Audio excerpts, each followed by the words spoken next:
Hello, hello from snowy Maine.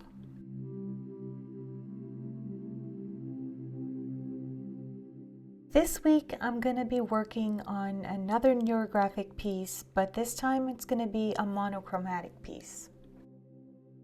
Circles are probably my favorite shape, and so to start my project I decided to pull out my circle guide, and I'm going to draw a variety of circles in different shapes and sizes to get my project going. And once I've done adding my circles, I will come in with my pencil again and I'll add some lines.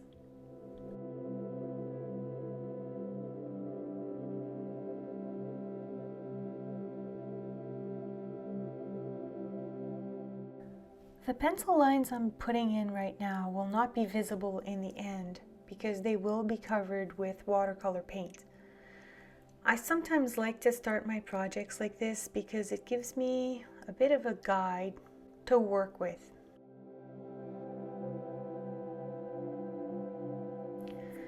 Getting these circles in place is also a way for me to start the process in a very relaxed kind of way. It takes away the pressure from me having to think of what to do next. I just come in with my circle guide and draw in a few circles here and there, depending on what my gut is telling me would look nice.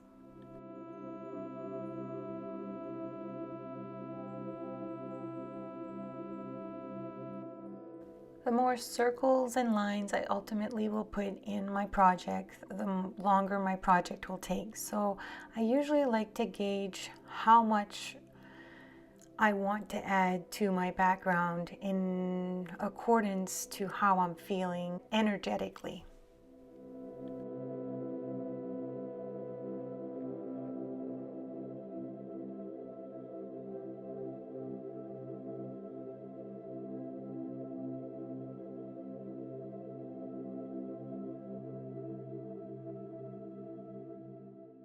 If I'm feeling like I have the stamina and energy for a longer project, then I'll go ahead and add more lines and more circles.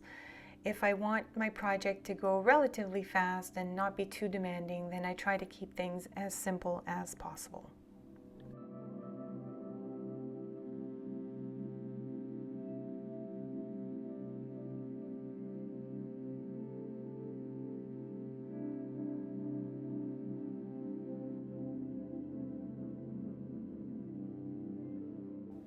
As I mentioned earlier, I'm going to be working with a monochromatic palette this week. And what that simply means is that I'm going to be working with similar tones of color. So in this case, it's going to be blues. The reason I chose blues was that we're having a snowstorm slash ice storm today, and I was feeling called to work with blue colors, so that's what I'll be doing. So I'll use a variety of different colors, and then in the end I'll come in with what's called magic green, which is not really a blue, but it will help give a little bit more pizzazz to my painting. And because it's a transparent color, when you're looking at it just from above without too much light over it, it'll almost look white and will still show some of that blue color underneath it, but then when it catches the light, it'll have a little bit of a greenish tinge that's very brilliant and really beautiful against those blues.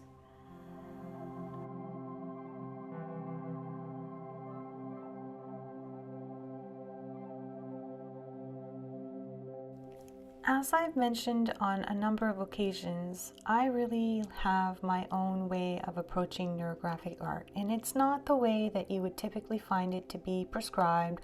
I don't follow all the guidelines for how to create the art.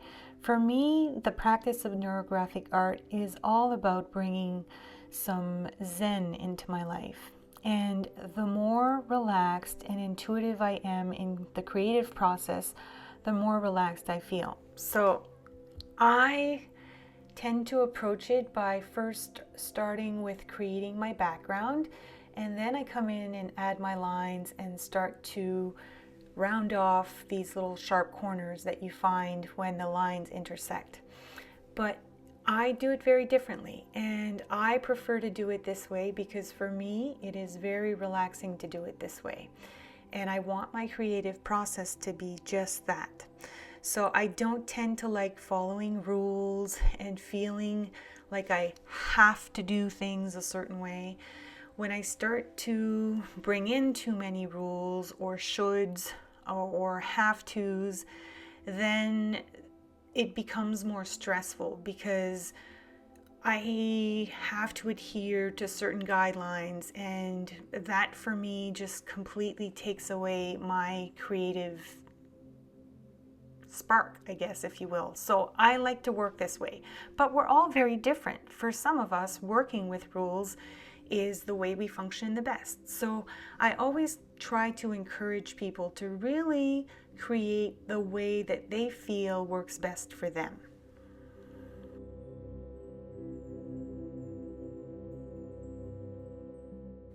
I also tend to work very intuitively, so that means that most of my decisions are spur of the moment decisions. They are not pre-planned or preset, and I just kind of go along and follow my intuition and see what my gut is telling me I would like to do next. So in this case, I have decided to come in with different shades of blue, and I'm adding some color. And once I'm done adding the color, I'm also adding a bit of salt to create some texture. Now, in the very end, it may very well be that none of this texture that's created by the salt will actually show through, because as I'm working, maybe I'll decide that I want to do something different. And for me, that's exactly how I want things to be. I want my painting to progress intuitively, moment by moment, going with what I'm feeling.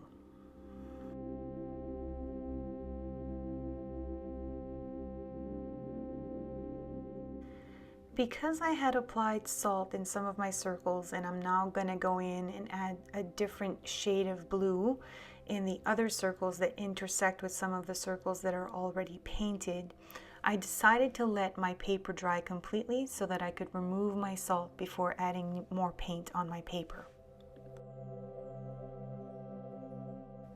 Had I not added the salt, it probably would have been very nice, and in fact created some really cool effects also, to add my paint, my different colored paint over this circle when the paint on the other circles was still wet, because it would have helped to create a little bit of blending from one circle to the other. So that's just me offering you a tip on how you could have done things differently if you wanted to do them that way. I felt a preference for adding some salt and seeing what I could create with that, so I'm just going with that. But as you're creating, always try to follow your own guidance and see what you would like to do next. And when you're doing this, when you're experimenting in this way, you're going to make some discoveries on how you like to create, and that's going to help to create your own style of painting.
I could have kept the background behind my circles as light as it was, but I felt like it was too light. I wanted to make it a little bit more colored and intensify the color by adding more pigment. So I came back in with the same color I started with, and I just painted over the whole entire thing.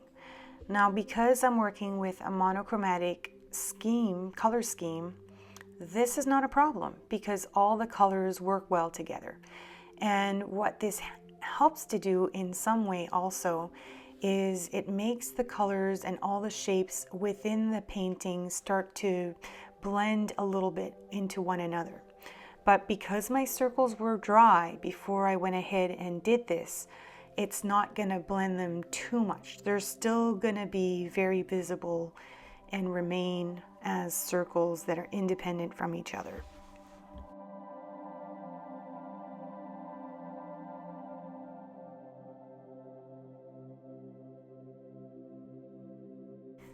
After letting my paper dry again, I come back in with the same blues that I applied to each circle, and I intensify the color of the circles again.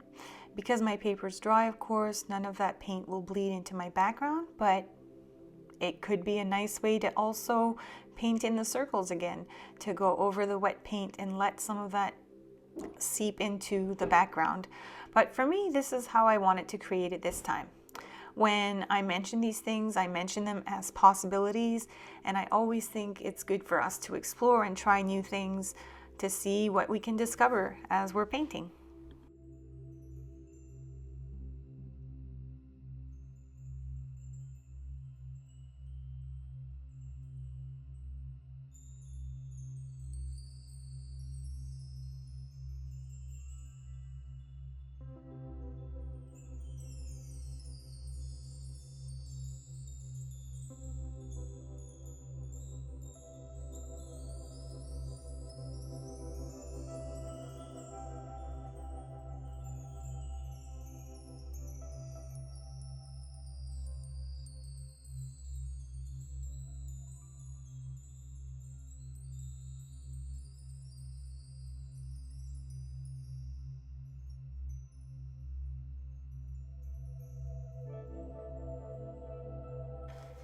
Initially, I was going to come in with my zig writer to create my black lines, but then as I was looking for my zig marker, I ended up finding my elegant writer, and so I decided to use that instead because that marker can also create some really neat and cool effects.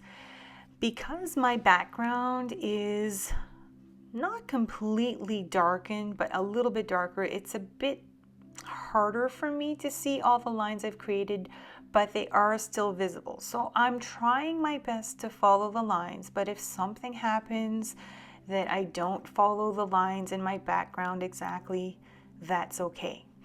I am just gonna go with it, and you'll see that here I have a little bit of a blip and my marker almost bounced off the paper. So, I just went with it. The cool thing about elegant writer markers is that they are water soluble, and when you wet them, they actually can create some pretty cool effects. So I'm in experimentation mode. I'm going to apply the marker, and then I'm gonna come back in with some more water and see what kind of effects I can create. Typically, when you add water to these markers, the ink bleeds a little bit darker, if you will, but it's not completely black. In fact, some of the hues that come from the ink are in the blues, but there are also sometimes little hints of red. And I thought, yes, I'm creating a monochromatic painting, but red is a color that mixes generally pretty well with blue, so I thought, why not try it and see what happens?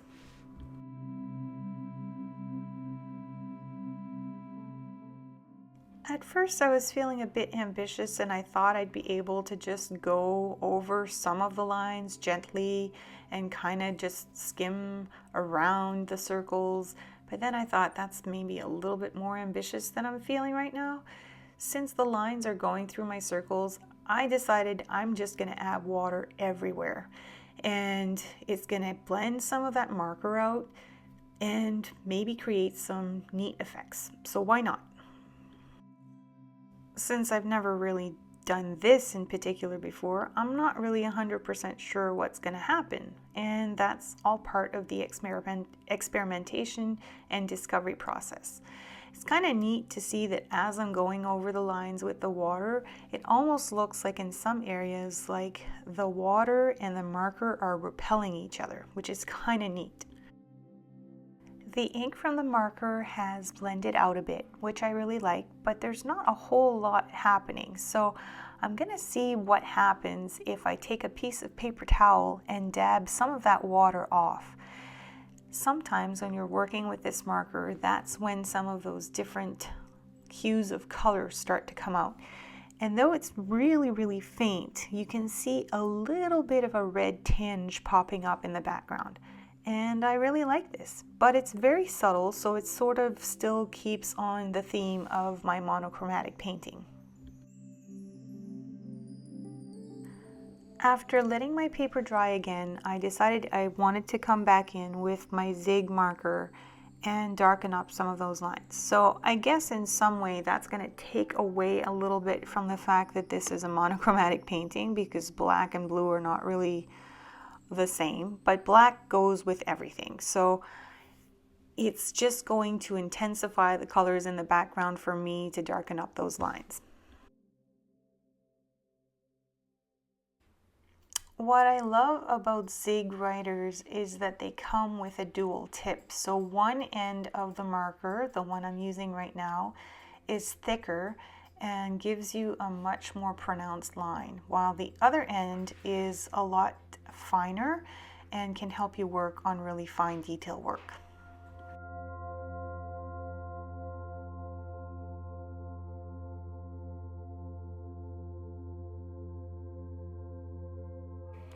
When I'm working with thicker neurographic lines, I usually love to work with my brush pen rather than work with my fountain pen, which is usually the tool I would use to work in this instance. What I like about this brush pen in particular, and I'll have it listed in my video description so you don't have to worry about taking note of what kind of pen it is or what brand of pen it is. That's all going to be available in my video description. I love working with this because it offers me an easier way to spread more ink more quickly. And it's got a brush tip, so it's flexible and it can move very easily to create those little rounded edges or rounded corners that I'm trying to create.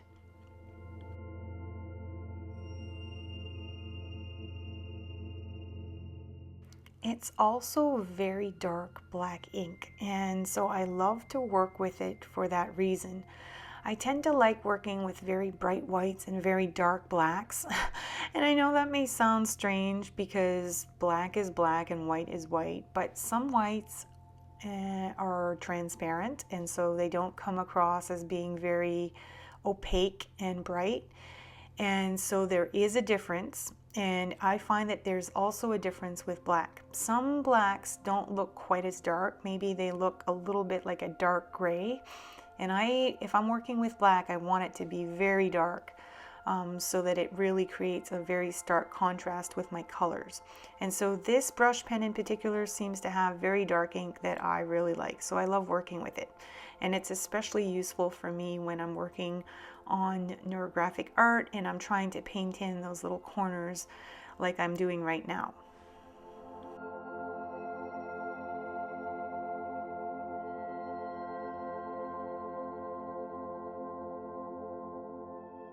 So let's have a closer look at what I mean when I say I'm rounding off corners. As you can see, I'm looking in my painting for areas where there are very sharp, pointy shapes. And I'm coming in with my brush pen and I'm rounding those sharp corners into a more smooth and rounded shape. It's one of the guidelines, I guess, for neurographic art is to round off sharp corners. And there's something scientific about this that also makes it such that our brains interpret this process as a way of smoothing things over within our own physiology. It sounds a little bit out there, but our healthy brain is, if you could look at it from a microscopic level, you would see that it is more round and soft. And the brain, or our bodies, parts of our bodies, when they are not doing as well, if you look at the cellular structures within our bodies, they're a lot more jagged and sharp. And so while we're doing this, it's sort of mimicking what's happening in our bodies, I guess, when they're healing. Now, do I understand this exactly right? Maybe not. Maybe I'm misinterpreting what I know or what I have understood from neurographic art. This is my way of, I guess, simplifying what's actually happening in our body. I'm not a doctor, and I'm certainly not a scientist. So this is my maybe layman way of explaining what's going on within our body when we're healing and when we're going through illness or not doing so well. So please forgive me if I'm wrong, and if someone out there has a better way of explaining this than I do, please don't hesitate to correct me. So anyway, the whole idea is that when we're painting in these little corners in our neurographic art, we're mimicking that healing process that's happening in our bodies. And there's something very soothing and relaxing about going through this process. What I find relaxing about this process is simply that it is very repetitive and uncomplicated. So there's nothing hard about this. I can very well be very mindful about what I'm doing, focusing on rounding those little corners, but it's not so rational or so, no, not rational. Rational is not the right word. It's not so complicated that it requires a lot of analytical thinking on my part.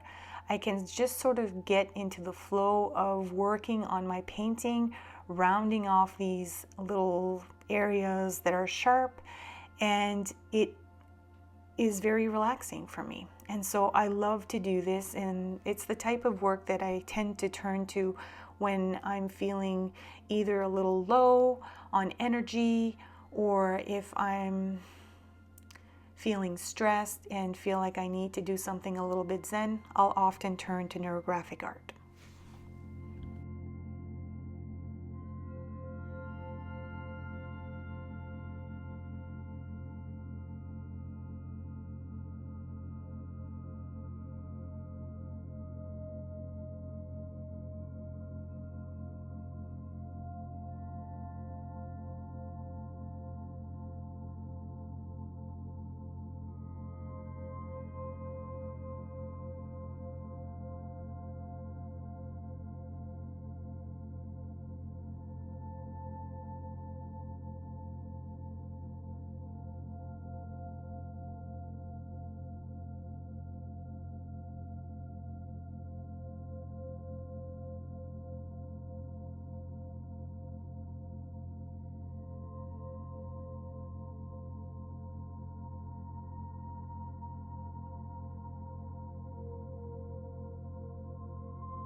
Once I'm done with the process of rounding off and softening all these sharp corners where my lines intersect, then I start the process of decorating my artwork.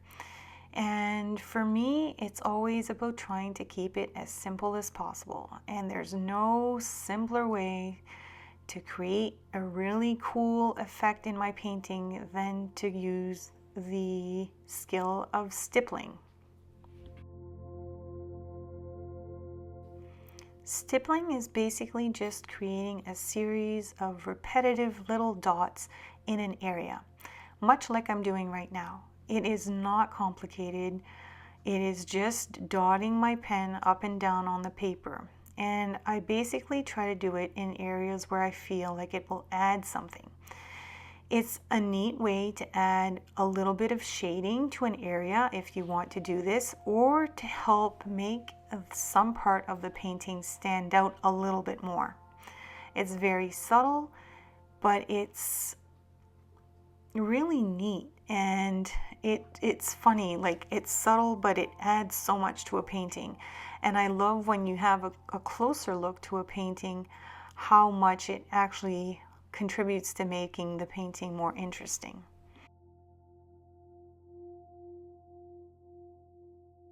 Let's move in a little bit closer to see exactly what it is I'm talking about.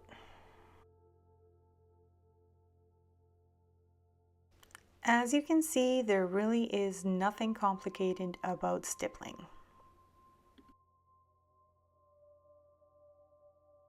The tool I find most useful to create stippling is a hard tip pen, so a metal tip pen of any kind.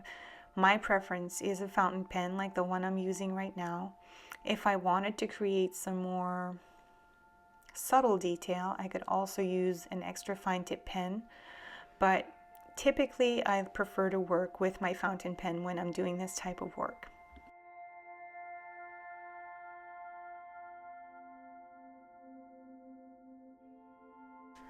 Once my stippling is done and I'm feeling ready to move on to the next step, my gut was telling me it was time for me to bring in a little bit more light value. And the best way for me to do this is to bring in some white, because it also goes well with black and it goes well with just about any color. And it's a simple way for me to brighten up my painting. Now, in neurographic art, I have generally brought in either a white pen, or in this case I'm using a Posca pen, which I don't typically like to use over watercolor paper, but since for the most part I am just dotting the tip of my marker on the paper, I'm not overly worried about it. And I've already decided a while ago that this marker was going to be dedicated to working on watercolor paper. So I have decided to work with my Posca pen in this instance. I'm creating these dots this time around inside my lines. And for me, this is symbolic. When I'm working on neurographic art, I'm often thinking about my healthy brain and how thankful I am for it. So these little dots that I'm adding in my black lines right now, for me, are symbolic of serotonin traveling in a very healthy way through the parts of my brain and body that help me feel well. I may or may not have mentioned it before here on my YouTube channel, but for many years I struggled with depression. I am happy to say that I have now been healthy and well for over 15 years, and I was able about 14 years ago to come off my medication because I was doing so well. Now, this was a process for me. I needed to seek a lot of support, and I got a lot of help from doctors and counselors, and I had to make a lot of changes in my life in order to achieve this, some of which had to do with nutrition, exercise, I've incorporated meditation and a lot of other really helpful practices. And so I've gotten myself to this point. And when I discovered neurographic art, it felt like it brought everything full circle, because it's also another practice that I think is very therapeutic. It's so simple, but it's a way of bringing me into the moment, of focusing on what is happening for me in this present moment, and not getting caught up in things that have either happened in the past or some thoughts that I'm having that are challenging my way of looking at life. My brain tends to do that. It brings me into that mode of thinking that can be unhelpful for me. So having little mindful practices like this one is very helpful for me. So this is another tool that I've added to my toolbox, if you will, for staying healthy. And I'm very thankful for having discovered it. So when I'm working on my neurographic art, I'm also practicing gratitude, because I'm looking at my artwork as a way of sort of depicting my healthy brain and how thankful I am for it. So these are the types of things that I think about, and in many ways, because this is how I look at it, this art that I'm creating when I'm creating neurographic art is very representational for me of the gratitude I feel for the health I currently experience in my life. One of the things that has been extremely helpful for me in my recovery is speaking openly about my experience. It's not something that I do very quickly when I'm first getting to know people, but I do feel that it's an important thing for me to share, because when I sit in silence with the things that I'm struggling with, there's an element of shame that comes from sitting in silence or sitting in the shadows of what I'm experiencing. And when I speak openly about my struggles, I also invite the possibility that someone else who's having similar struggles will connect with what I'm sharing. And maybe in that moment, I will feel less alone and someone else will feel less alone. And when I feel less alone, I start to feel better. And when I speak openly about my struggles, then I also release some of that shame.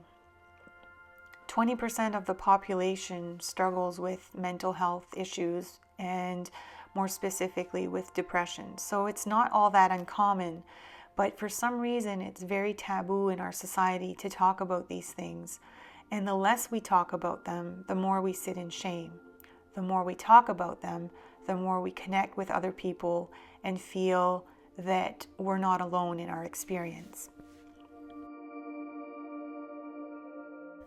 Many of you have reached out to me in comments and shared your own personal struggles with certain health issues that you're having. And even if we don't have the same struggles, I think it's important for us to talk about them so that we don't feel so alone in what we're experiencing.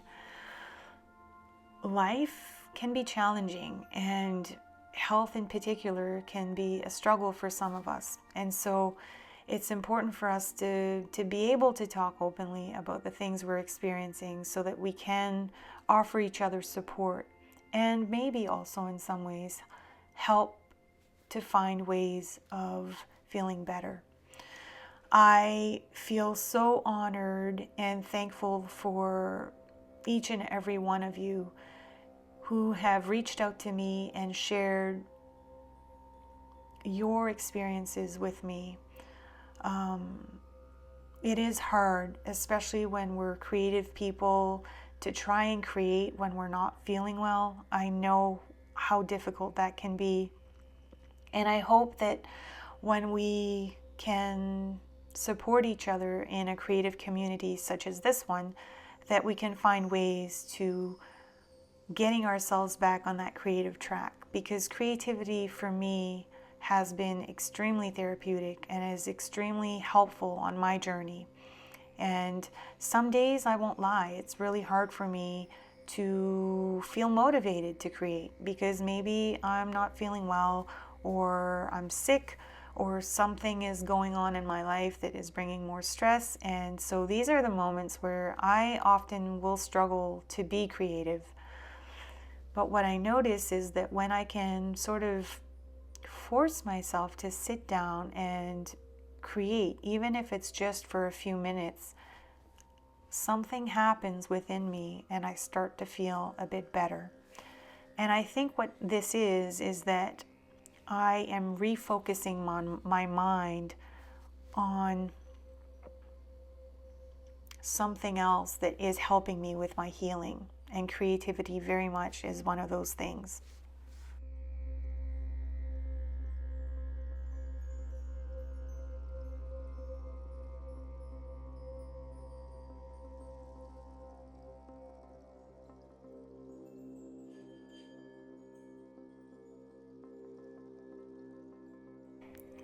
I really like those little white dots in my painting. I feel like they really brighten things up. But now I'm feeling called to add something else, a little bit of iridescent paint, and namely, I'll be adding some of my magic green.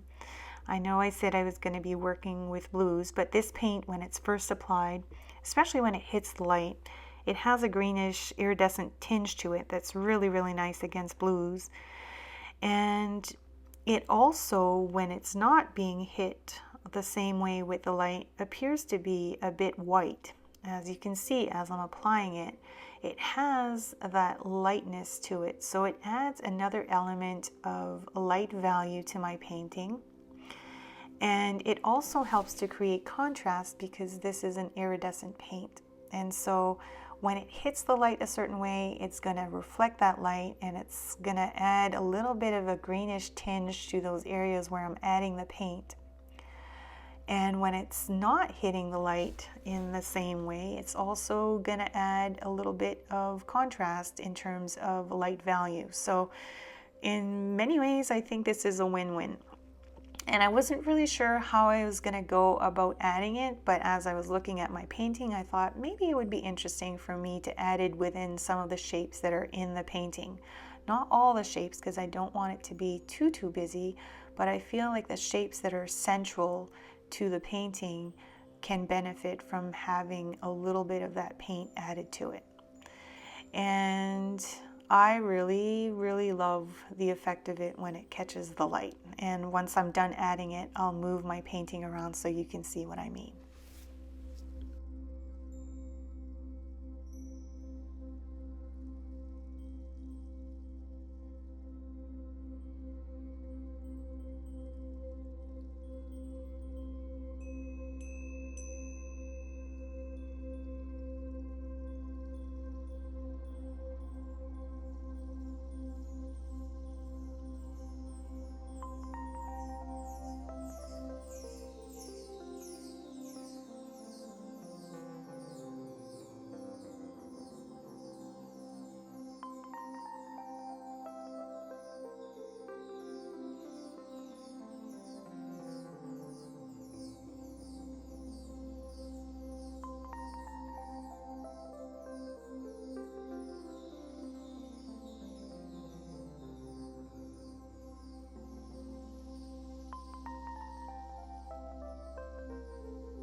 Can you see what I'm seeing as this paint catches the light? It almost looks as if it's glowing, and for whatever reason, it feels like it's such a joyful paint for me to use. It just adds a little bit of iridescence and just has such a neat effect to it that I just discovered it not too long ago, but it fast became one of my favorites to work with. And so I like to incorporate it when I can, but I don't know that it fits in just every scenario. It works definitely really well against blues, and I have used it against other colors as well, and it does look really, really neat.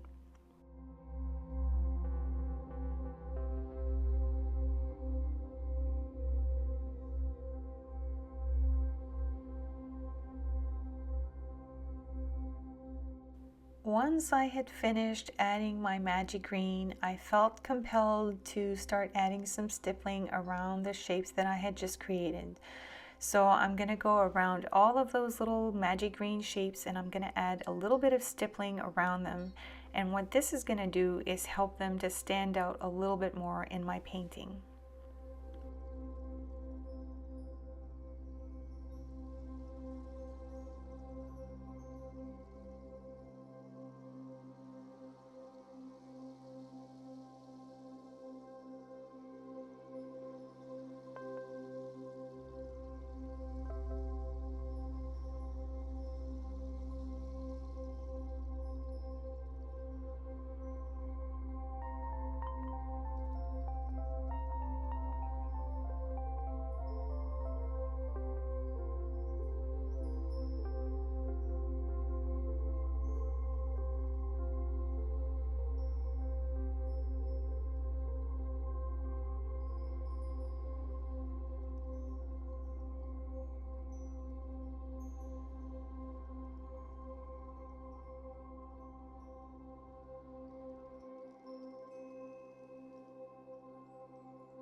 And with that little final bit of stippling, I'm ready to remove my tape and have a closer look at my painting.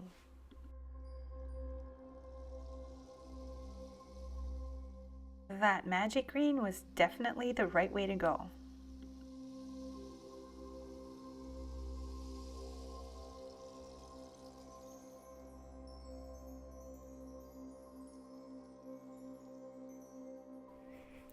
Thank you for making the time to join me on this journey.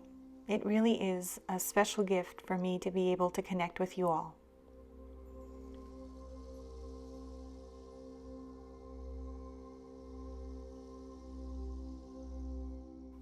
I wish you all a wonderful week and happy creating!